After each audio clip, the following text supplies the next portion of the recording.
Hello folks, and welcome to F1 TV Tech Talk, coming to you from Spa-Francorchamps as the F1 paddock reconvenes after the summer break. Myself and Mark Hughes back once again. And mate, did you have a good holiday? Yeah, lovely holiday, but yeah, it's good to be back, especially here.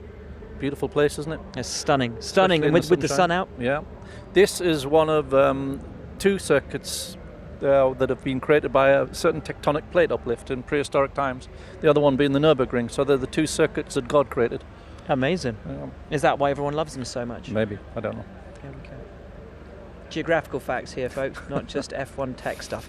We do have an awful lot to talk about today. We're going to go through the 2021 regulations a little bit later in the show. We will be talking to Ross Brawn about that in a few minutes. For now, though, I think we should probably look back over, the reason that we're actually here, FP1 and FP2 today. We expected arriving here that it would be the first of two circuits that really suit Ferrari in this last 9 races of the year. First practice this morning, it was Vettel leading Leclerc. Second practice, it was Leclerc leading Vettel, and particularly through Sector 1, Ferrari looking dominant. Yeah, Sector 1 and 3, just that combination of low drag and big horsepower, perfect territory for them. Yeah. Not quite as quick through the middle sector, which is your downforce sector, but that's pretty much the pattern we were expecting so far. We had some driver changes over the break. Alex Albon in at Red Bull Racing. He finished 4th, not far off Max Verstappen. Yeah, it was impressive, in P3 in the first session. It was a great start. Yeah, I was watching up Rivage in P1, and he didn't lack confidence. Very interesting contrast in style, though, between him and Max. Okay. Max much more aggressive and edgy with the car. Alex letting it flow a bit, taking a lot of momentum in, and it looks more smooth. Interesting. But pretty effective by all accounts. So yeah. And in the second session, not quite as good for the Max down P6. Alex all the way down in P10, but it looked very much like he was concentrating on his race runs, heavy fuel runs. Yeah, because he's not going to figure in qualifying because he's got an engine penalty. So yeah, that was purely a race program that he was doing in P2, based around the medium tyre. And Max seemed to be having some power unit issues as well, so we didn't see representative form from him in P2. A number of new power units in play for this weekend. Mercedes running their latest upgrade. Everybody got a nice shot of that in FP1 when half of Lance Stroll's side pod decided to disappear. Yeah. Mercedes, I'm sure, were very happy that everybody saw the architecture of the engine for a good 3/4 of this incredibly long lap. Who else have got new engines this weekend? As you said, 2 of the Hondas. Two of the Hondas, yeah. So that's Alex and Gasly. Yeah, so one on each Toro Rosso. No, sorry, Alex and Kvyat. Yeah, there's one in the Toro Rosso and one in the Red Bull. Which is a Spec 4, which Honda is very excited about and believes it's going to be Mercedes matching, but Mercedes have just come up with their upgrade as well, so we'll see how it compares, as it all plays out over the weekend. Although Hamilton was saying that it's more for reliability than it is for, they've had massive reliability issues, but than it is for speed. He thought less than half a tenth of a second is the advantage that they might hope to have from it. And that didn't go without issue today either. Sergio Perez in the second session with flames licking out the back of his car. Lewis himself lost power in the first practice session. Yeah, there's a little throttle pedal issue, nothing serious, it's quickly changed. But yeah, the sort of niggling little faults you quite often get with new spec power units, but let's see how it goes. Mercedes nowhere near the top in either session today. Most worryingly, in the second session, 9/10 of a second. Valtteri in P3, Lewis in P4, away from the Ferraris. Leclerc with a massive 6/10 of a second gap over Vettel. 2/10 of that was he got a lovely toe up to Lecombe. But yeah, you still leaves missing 4, doesn't it? So, well, Seb did go off, didn't he, at Pouhon? He ran a little wide down through there. The Mercedes, though, were quickest on the race runs by quite a lot. Yeah, by a lot. So if you've got the nice downforce friendly car for Sector 2, you're going to look after those tyres better. It's going to put you in good shape. So that potentially poses an interesting race if the Ferraris qualify on the front row with that sort of pace and then on the quickest cars. But will the Mercedes get close to them if they've got that straight line advantage through 1 and 3? It's interesting, isn't it? Because if the Ferraris then begin to lose pace through the tyre deg, can Mercedes capitalise on that somehow strategically? Yep. Where does Red Bull fit into that? One's both cars, one's Max's cars, healthy. It's all quite intriguing. It's going to be an intriguing weekend. Max as well this afternoon after practice saying he didn't expect to be fighting with the Ferraris. He thought they could get on terms with the Mercedes, but if the Mercedes has the best race pace, is he playing it forward already to Sunday that he expects to fight for a win alongside the Mercedes, but maybe not for pole on Saturday against the Ferraris? Yeah, so it's mixed here because of the configuration of the circuit and the very distinct traits of the Ferrari on the one hand and the Red Bull and the Mercedes on the other. It gives you a different complexion to most conventional tracks. So, anything could happen. Racing Point looking good. Sergio Perez and Lance Stroll reconfirmed in their seats today. They're both looking great. Haas don't have the old car with them this weekend. They've got the new spec car because the older spec has got too much downforce. Can't run it here. They need a low downforce. Not happy at all. Neither driver. Grosjean slightly more positive, but neither one of them that happy with it. Yeah, I mean it looks reasonably well balanced. It just doesn't look as though it has much grip. There we go. So, while these guys are out doing their thing, the F3, let's go to the Ross Brawn interview, which we did earlier today, when it wasn't quite so noisy. You may have seen, as we said at the top of the show, the first moving images, the first wind tunnel images of the 2021 car were released by Formula One over the summer break. We both caught up with Ross Brawn this morning to talk about the general concepts that have gone into that 2021 car. What's the philosophy behind it? What are they hoping to achieve? And what have they learnt from the first time taking it from CFD and purely hypothetical to an actual physical car in the wind tunnel? Ross, thank you so much for joining us. Obviously, since we were last all together at a race meeting, some big news in Formula One with the sort of the reveal of the first wind tunnel model for 2021, and I think we can all agree it looks really impressive. How much work, how much time has gone into this? We started with a small group of engineers when I joined Formula One, almost straight away, and we were very fortunate in that we had some engineers available. One or two teams were restructuring, and that made some people available almost straight away. So this has been running since I joined, which was the end of 16, early 17. So that's when we started the project. When it started, it was strictly CFD, so computational fluid dynamics.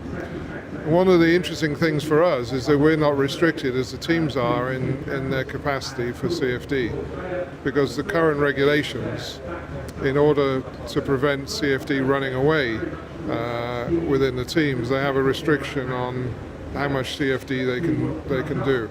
And whereas for us, we didn't have that restriction.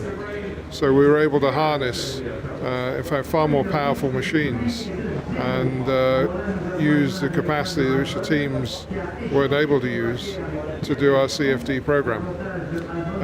Via CFD, we assessed the current cars, and then we started to look at what changes we could make for these new cars to be more effective in racing each other. And what we revealed was a wind tunnel model. And what we're doing here is correlating what we found in CFD with what we're seeing in the tunnel. So you're not seeing two cars in the tunnel, but what we're doing is we're doing all the surveys and all the analysis of what we're doing in the tunnel to make sure that correlates with what we've seen in CFD. And so far it's been very good. So what were the overriding aims of these new cars? Because you say you took the existing cars, you looked at them. What did you have as the aims? What in terms of improving? Because obviously we know the last regulation changes were very much about sort of increasing the speed of the cars. What were the targets for the 2021 car? The objectives were primarily to keep similar levels of performance to what we have now. We were prepared to accept some reduction in performance, but not substantial, because we want these cars still to be the fastest racing cars. But there was a complaint from the drivers that as soon as they got in the proximity of a car in front, they lost so much performance that the tyres would degrade and overheat very quickly. And unless they were in a position where they had a situation where the car in front was struggling and they had new tyres, it was very difficult to overtake. So the lap time differential between the cars to be able to overtake with the current cars is reasonably substantial. And so our objective was to reduce that and to study why these cars are so sensitive and decide what we could do to the designs to make them far less sensitive to being in the wake of a car in front. So essentially what we're looking at on the car then is a car that has, it certainly seems ostensibly less aero. We've got the reintroduction of style of ground effect on the car as well. Are those the main aspects of what's been brought in for 2021? Yeah, I think what we've, it was common sense in a way, in the very complex micro-aerodynamics that the teams have evolved are the areas which are super sensitive to the conditions of the flow in front of the car. So all these tiny vortex generators they have all over the place, that whole regime could collapse very easily if the flow in front of the car was disturbed. So we've basically got rid of all those sort of micro aero designs and simplified the car, and we've relied on a larger proportion of ground effect in terms of generating the performance of the car. Because what we want is a car where the wake that car generates is friendly to the car behind, and the car behind is less sensitive to the wake anyway. So it's two aspects. One is what sort of wake do you generate behind the car, and how sensitive is the car to following another car in itself. So those were the two aspects. So we've changed the way the wake is created behind the car, and we've created almost a hole for the car that's following to run in, and try to take the wake up and away and create the shape of the wake behind the car to make it far friendlier for a car that's following. So, I mean, these are the most intensely researched regulations Formula One's ever seen. It's been several years in the planning. Can you tell us a little bit about how you've tried to ensure they're robust in terms of teams not finding classic loopholes like the double diffuser that you were involved in? But it's a moot point, isn't it? Because that was very much what was happening there. I mean, the reality is we've got a team of about 8 or 10 people now, and they don't have the resource that Formula One has in total for all the teams. So we've tried to anticipate as much as we can. We're in a phase now where we're sharing these designs with the Formula One teams, and we're asking them to try and break the regulations. Where have we got areas that could be interpreted differently or taken advantage of? Now, that's a sort of very honest process, and there may be teams, quite frankly, who have seen something and they're not going to talk about it. But I have to say that a number of teams have said, well, you'd be better off defining this way because we could do this or we could do that. And they've been very constructive in working together. There's, for this specific project, there's a group aerodynamic meeting that happens at least every few months, maybe more frequently. So we are trying to break the regulations. But the reality is, we may fail. There may be someone who for the first year gets an advantage. But the aerodynamic team we have will not be taken apart. It's not going to stop work when this car is released. Their next phase will be to look at all the designs that the teams have come up with, put those back into the system and understand the trends and where it's going, because we may have to adjust the regulations in a second phase or even a third phase to make sure that we maintain these properties. So I don't expect to release this and then we wash our hands and walk away.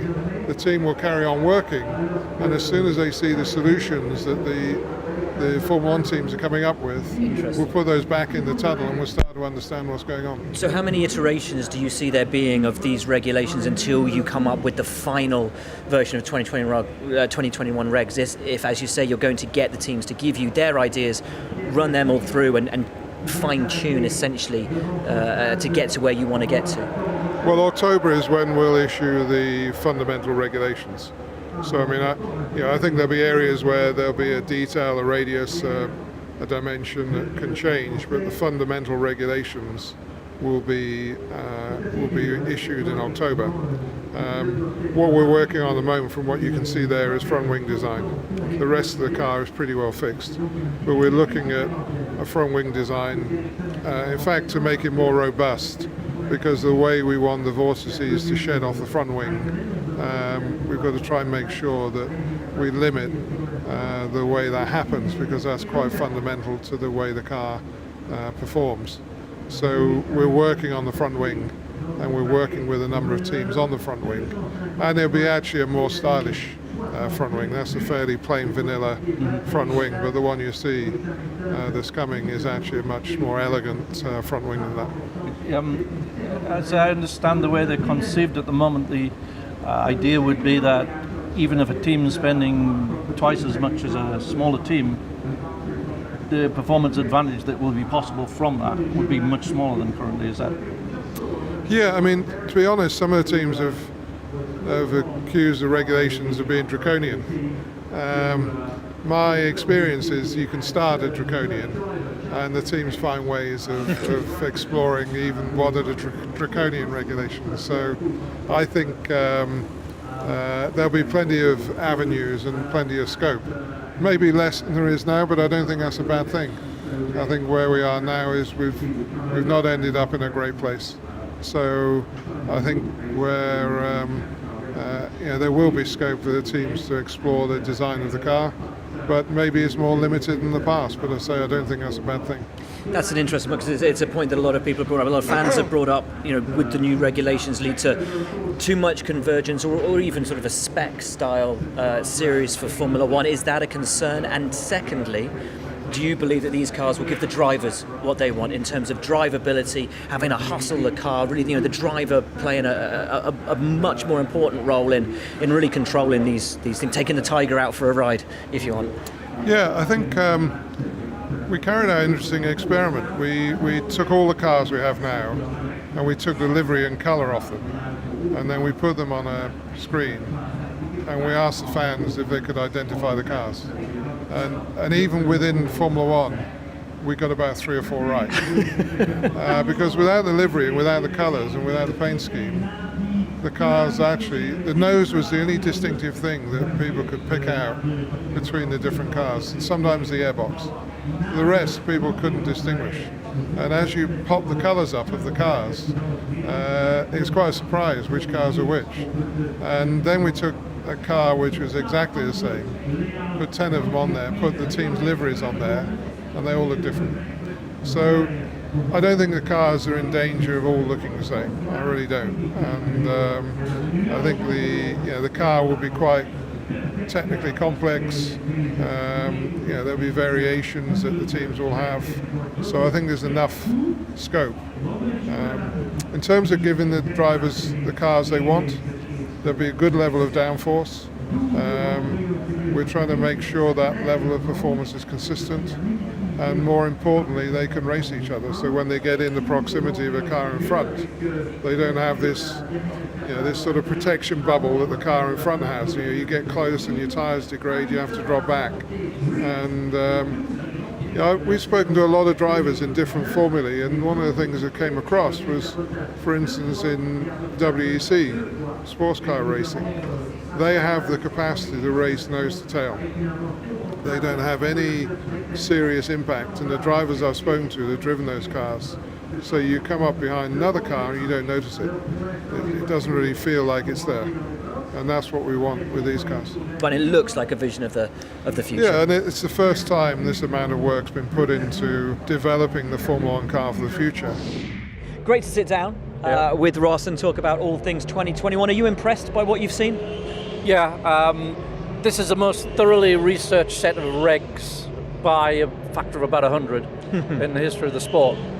And if it all translates from what they're claiming they're finding in the tunnel to the real cars, it's going to improve the racing spectacularly in a way we haven't seen, like in a step change way we haven't seen before. So it is quite exciting. Will they come to fruition though? Because there are some questions. Don't know. This is all tied up in the teams and Ferrari's veto and Politics. and politics. So whether we get them through in this form or not, it remains to be seen. It's the October 31st deadline, so I guess we find out then. So fingers crossed, because they are incredibly exciting, very, very promising. You have annotated some of these videos of the car in the wind tunnel, so explain to us what's going on. Yeah, so you can see straight away a vastly simplified front wing. This is not the final form. They're still Ross was saying, yeah. playing about the details, but basically a very, very simple front wing, even compared to the simplified ones we've got. In 2019, you see this funny little flap above the tyre. This is directing air inwards to stop it creating the big wake that we have at the moment. So at the moment, the outwash wake is going, stays outside of the car and goes a long way to the back and creates difficult wake. You see Venturi tunnels here. It's a ground effect car, derives most of its downforce from the underbody, and these two tunnels, they're just two visible tunnels. They are just one of several that exit on this great big massive diffuser we have at the back. So total downforce levels is about the same as we have at the moment, but a much greater proportion generated by the underbody. And we see the exits of those tunnels, the main one, the big diffuser here, and then the secondary one there. And what you're also seeing is how sharply upwashed the rear wing is. So there you're seeing how that diffuser works in line with the of the underside of the rear wing. It's generating a very big uplift, which takes it high up in the air rather than dumping it on the front wing of the following car. Here we see the side pods, so they're swept back quite extensively. Just beneath there are the entrance to those tunnels. They generate vortices, which create the ground effect that way. We're going to have standardized wheel rims, or all filled in, so there's no tricks to be played there. And you can see down the side how this, the edge of the bottom edge of the side pod is sort of replicates the old school of ground effect skirted cars. It's not quite a skirt, but it's a virtual skirt in the way it behaves with the vortices. This is what we were talking about before, how the wake is uplifted. So here we see the red one is how it is now, and the green one is how it's going to be. So it lifts the wake high up in the air. It takes ages to come back down, and has dissipated a lot of its energy by the time. So two car lengths behind, it's only losing between 5 and 10% of its downforce, whereas the current car is 50%. That's a huge leap. So as Ross was saying, a car that isn't quite so delicate, shall we say, in terms of running in the wake, but also a car that doesn't produce that wake because much wake either. So you're getting twice. Both. Yes, exactly.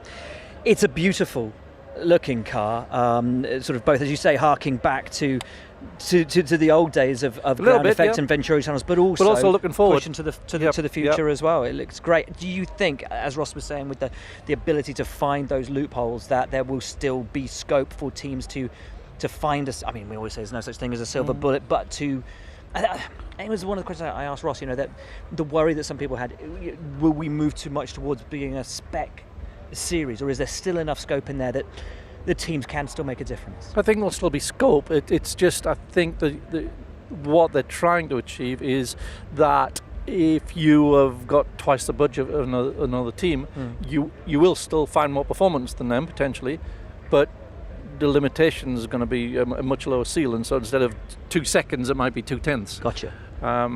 In which case, 2/10 and you're quick young driver, you still got half a chance. So that's the theory. But yeah.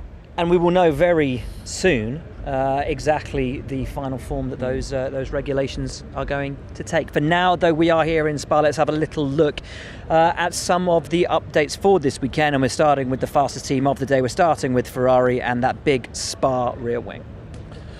Yeah, well, that's the Hungary rear wing. So you can see the just comparison there. And here we have the lower. So you see it much. So it's less deep. Standard Spa rear wing. We're probably going to see an even smaller one next week at Monza. Yeah, here's the end plate, the rear wing end plate of the Renault from Hungary, which was think from memory new there. And here it's had a bit of a haircut, as you see. Oh yeah. Just it's a much shallower rear wing. It's again Spa specific, and there'll probably be an even narrower one in Monza. Red Bull had these Caravan double mirrors that they tried. Remember those? I like. Yeah. Very good. Yeah, but they're not the first to try those, and they're not the first to throw them away and come back to a standard setup as they have here. Moving on then to the Racing Point, that they had a very unique, you can't have very unique, it was unique, nose, changed for a more sort of regular look. Yeah, so this is the third part of the 3-part upgrade in consecutive races. So you were seeing this is how it was, with the cape and the inlet holes. The cape's gone, although that may just be for here. The inlet holes have gone. We've got these transition things which help the airflow when the car is in transition. Otmar telling me today they're only going to have one more upgrade in Singapore. 100% of their focus at the moment from a design perspective and from a factory perspective, other than the manufacturer of that last update, is on 2020. Yeah. Here's the Ferrari front wing. I think this is the standard one. Yeah, it's the standard one, and you can see that the difference is going to be in this top element where it's flattened out and slimmer at the end. It's just to match the slim rear wing, to keep it balanced. And this is the thing that's together with the prodigious horsepower is letting them fly down the straights here. Great stuff. Right, flag, colours to the mast. Who's going to win this weekend? I'm going to go for an outside one and say Valtteri Bottas. Going to celebrate his new contract with a win. Excellent stuff. It's going to be a fascinating one. Thanks very much for following along, folks. We will be back in 1 week's time in Monza. Will it be a victorious Ferrari that arrives in Monza? It's been a great first day for them. Thanks for following along, and we'll see you in Italy.